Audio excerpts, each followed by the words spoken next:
I don't think there's any team that we don't think we can't beat. It's just one of those teams that it's special. We're playing for each other. We're playing to try to get to that World Series and hopefully win a World Series. And it's definitely a really special team.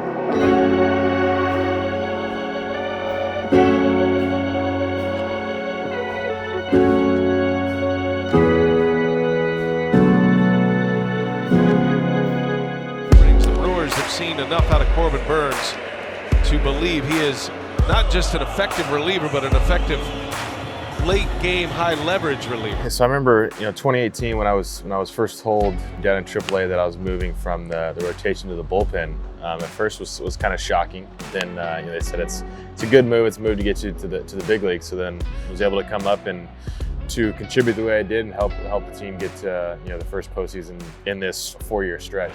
Here's a 1-2 and another strikeout. This kid is fantastic. They say to get to the big leagues and just to get thrown in that situation sometimes is the best thing. You don't get to think about it. You got to perform. It's do or die.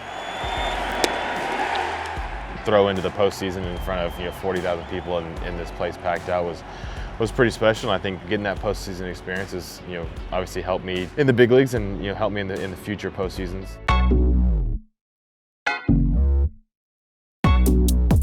2019, I think, was a huge range of emotions. Being told in spring training that I'd made the starting rotation, everything I wanted to do was supposed to be a starter in the big leagues.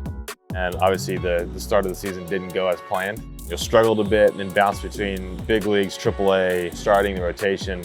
It's just one of those years that, coming off 2018, you're at the ultimate high, and then 2019, hey, we're gonna make it even better. Just to have this huge drop off was tough. It was tough to deal with, and not only tough on myself, tough for the team, tough for family, tough for friends.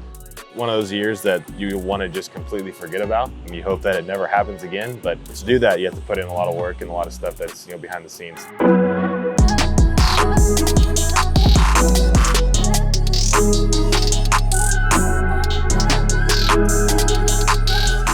The biggest thing I had to overcome from 2019 going into 2020 was the mental aspect of it.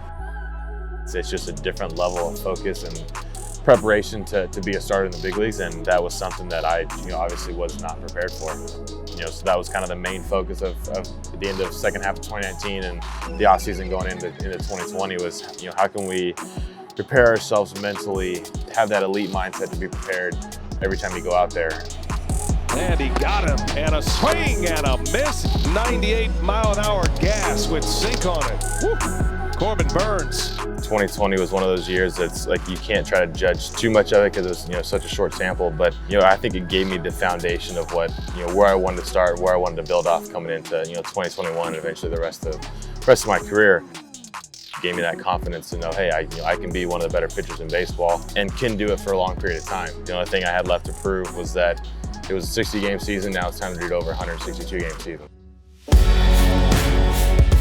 Corbin Burnes, and down he goes! 97 on the black. Corbin Burnes, first RBIs as a big league hitter. 40 and no walks for Burnes to start 2021.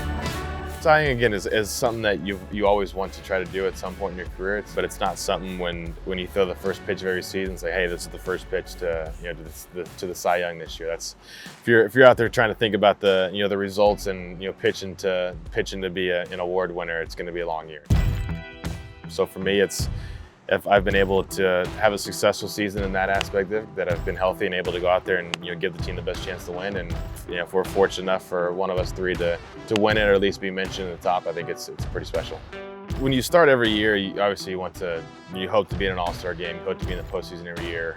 Breaking records is not something that's at the forefront of my mind. More importantly, it's about what you can do to help the team and hopefully make it to the postseason. So it's one of those things that if you break some records along the way, it's just a bonus. And there it is, the second no-hitter in Brewers franchise history. What a magical year it has been for the Brewers, capped off tonight by the no-hitter. You talk about a Cy Young candidate. Corbin Burnes just kind of leapfrogged a couple of guys tonight.